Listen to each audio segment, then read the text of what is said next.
Good morning, and welcome to the shop. So I want to share with you guys this oak flute. It's something else. I haven't never carved. I think such a thin flute out of oak. So this morning we have some sunlight. Sunlight is like the best for this kind of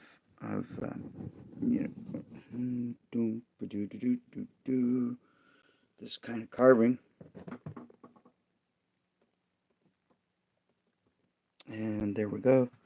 So okay, so as thin as we possibly go, I guess, with this challenge here for me. This is my challenge, and so I've been making flutes for oh geez, 28 years, and I have made oak flutes.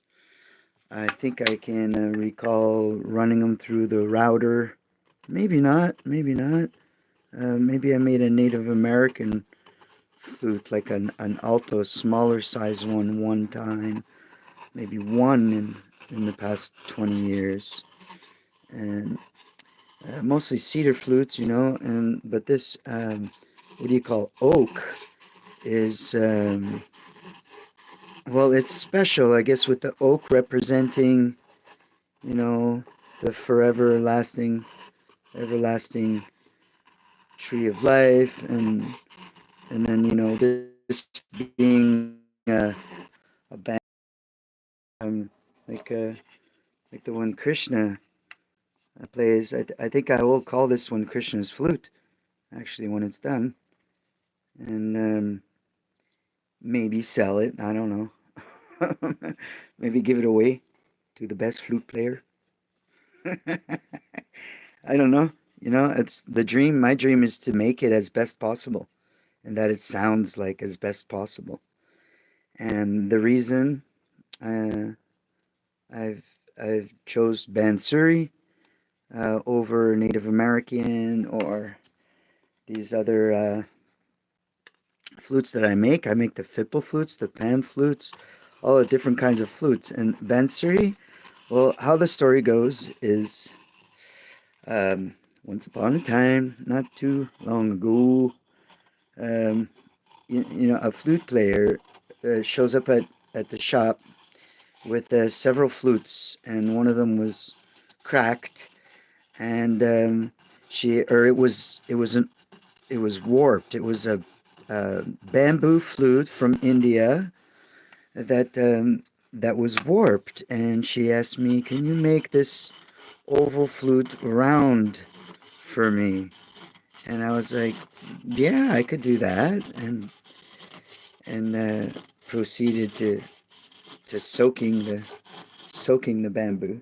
Anyhow, it was one of the most gorgeous sounding flutes I ever played in my life, and it was made in India by some great master there, obviously, and the sound. I wish I could, give say his name out loud so I can honor, his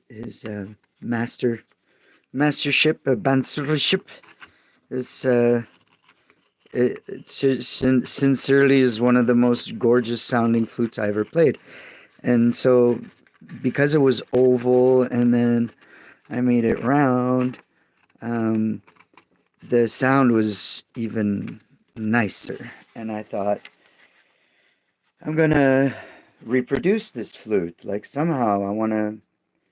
It's must have a good karma, and from the Native American flutes, because I made them for free for so long. I made them and sold them also for so long. It seems like along with dulcimer apprenticeship making and guitar apprenticeship making, um, when I had my first child was born, I started making the flutes and was guided towards the shop and learned how to work flutes in a shop. And in the shop, well, you can make 10, 12 flutes at a time comfortably, but then not really, compared to making one at a time with a super sharp knife is the only way to go, I would say, these days for me. But back then, I guess I was 19 years old at the time, and it seemed like the right thing to do is mass produce something gorgeous, that an instrument that I love to play, and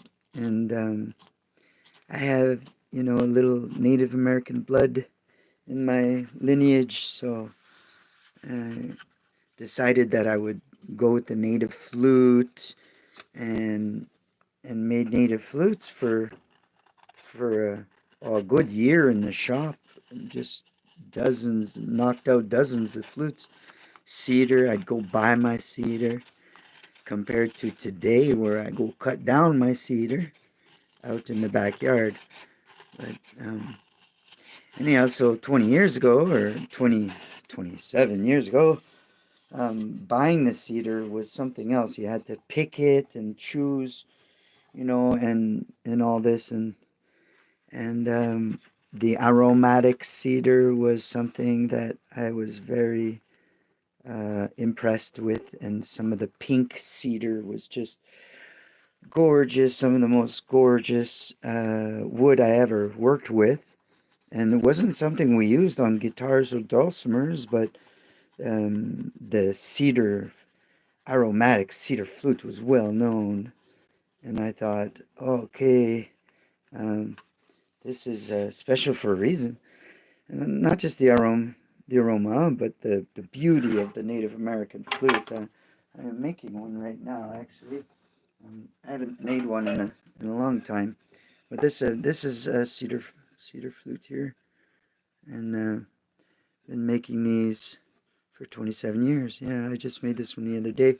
It is not complete yet, but yeah, you can tell with the sound. Gonna be a gorgeous. Now that resonance will change. The note will change the more I take wood out. Oh, we got a little echo. Okay, so might as well do the same thing I was doing with this oak flute here. Last night I was doing that. How we got this. Oh, where? Gotta find the point where to hold it so that it resonates like a bell.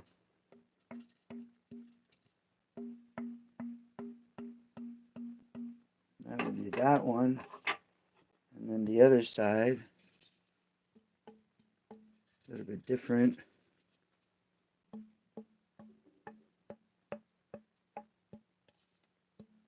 There it is. Oh yeah, that one, that sounds a little bit nicer than this one. That's why I'm still working on this one. And then we'll get the tones matching, and so back to the Bansuri. Compared to cedar, Bansuri is usually made out of bamboo, Bansuri bamboo, and bamboo is, I would say, the finest, most natural, most beautiful flute, like air, like for wind instrument. It's definitely like God, like put that plant there for us to make flutes with. The bamboo is just amazing, from the way it's perfectly cylindrical on the inside, and it also has a taper from on bamboo. You have knots on the bamboo, and it ever so slightly tapers, and then we find out through the science of flute making, and when you look in the flûte à bec making, and you look at all the different kind of like advanced flute making technology, as you have the ancient Bansuri, which was, well, it's pretty much a bamboo stick, which you're hoping to broke at the right place and drill your holes and have a gorgeous flute every time. And where with flute à bec, people started carving, um, the saxophone. It's like a tiny, tiny, tiny, tiny. I'm sure that saxophone technology must have come from making a flute à bec technology and stuff like this, like sound waves, sound patterns. They've become a science for sure. Like they've become something. Well, you could, I guess, spend a lot of time understanding that there's equations in the flute making. There's diameter versus length versus key. I'm using the ancient technique of knocking the wood, you know, um, in finding my key and also in finding where the stopper will be, you see. So there's a place in the Native American flute, there's a place where we put, where, that separates the air chamber from the where the fingers go. And in the Bansuri, it's how could you say, um, the blowhole is about a centimeter or 1.5 centimeters, not so far from the sole, where the tube becomes two tubes isn't as important as the Native American flute, because the Native American flute uses the inside sole to create the reed. The whole mechanism is made right there where it splits in two. The Bansuri, well, it's as simple as can be. I mean, there's the blowhole, and just like the silver flute, and the silver flute was most likely designed from the Bansuri.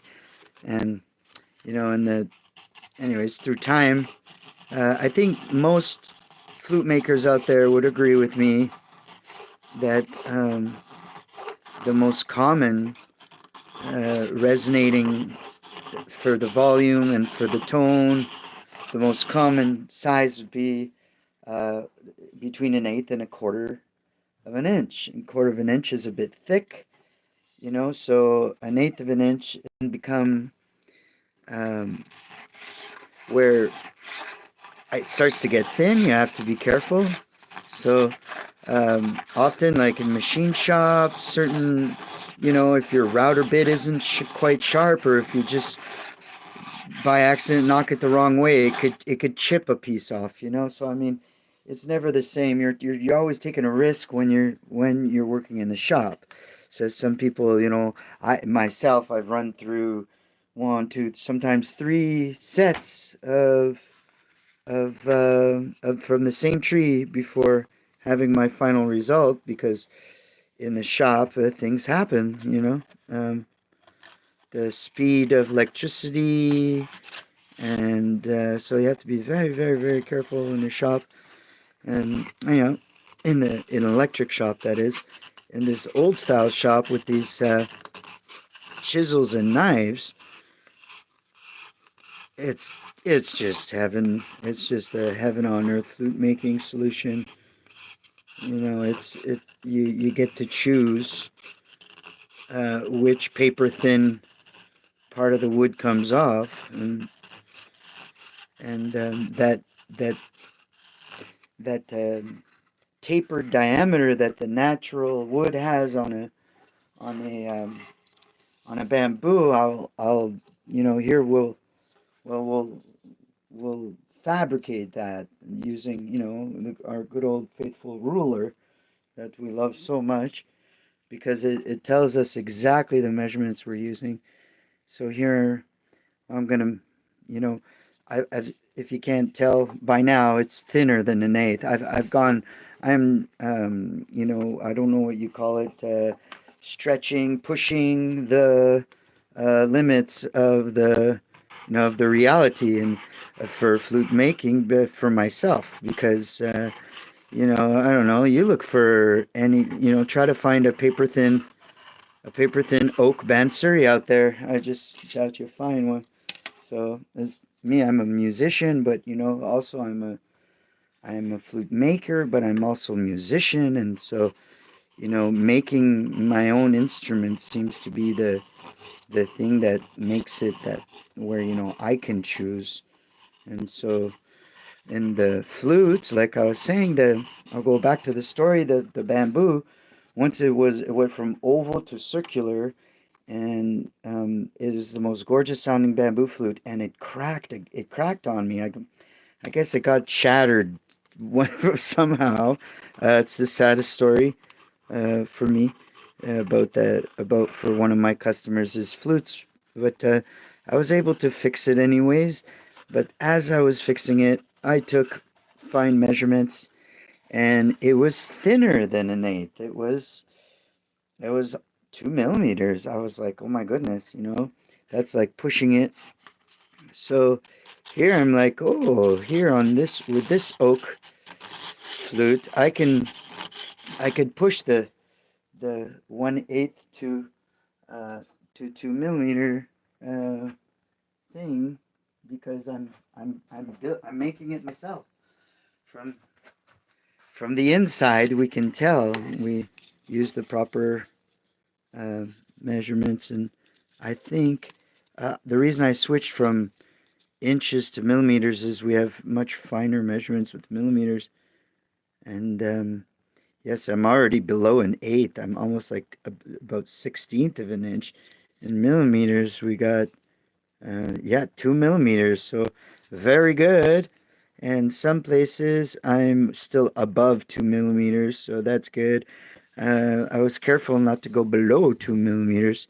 Imagine if I did go below 2 millimeters, I'd have to fix it all to about the same size, and for it to be, I guess we call universal or uniform, you want the both sides to be exactly the same, like as best possible, like nature would do with the bamboo. So here's why this is why I'm recommending. That's in fact why why I'm making this uh, live video this morning, is because yeah, this is Krishna's flute, and it's going to be the most amazing sounding Bansuri ever, I'm sure. Key of G, C, or the key of G, which will be like concert C in the in the in the Hindu modes, for it to sound like Hindu and Bali music.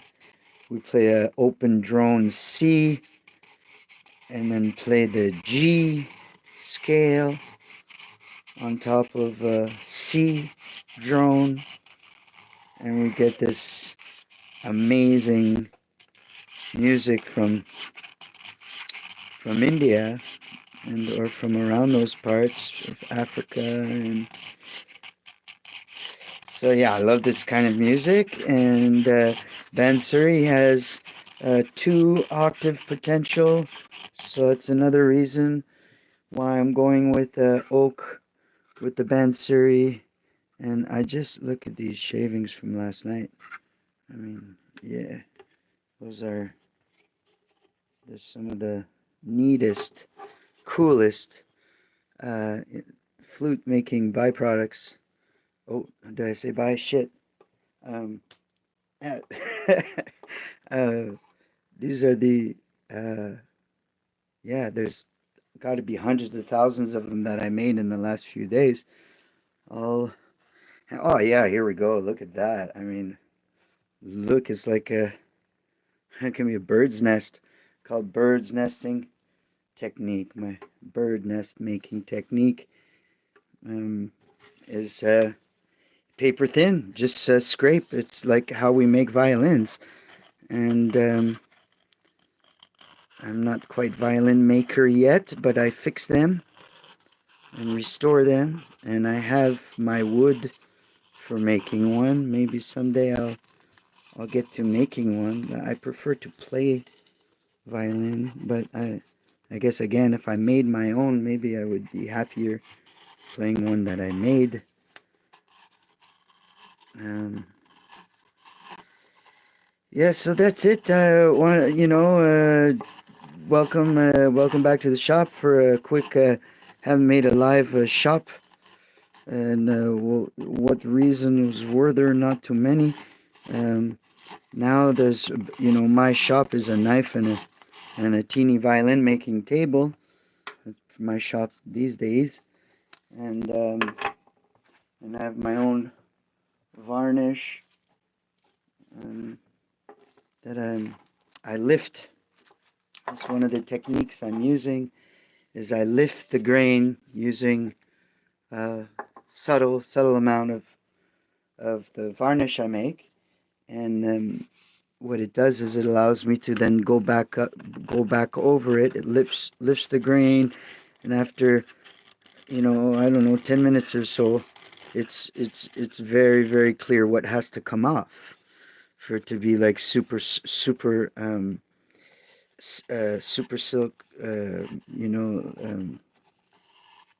What do you call it? Flat and um,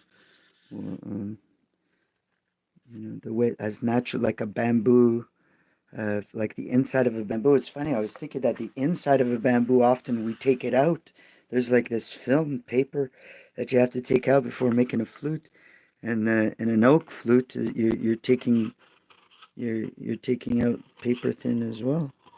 But so much takes so much more time than the bamboo.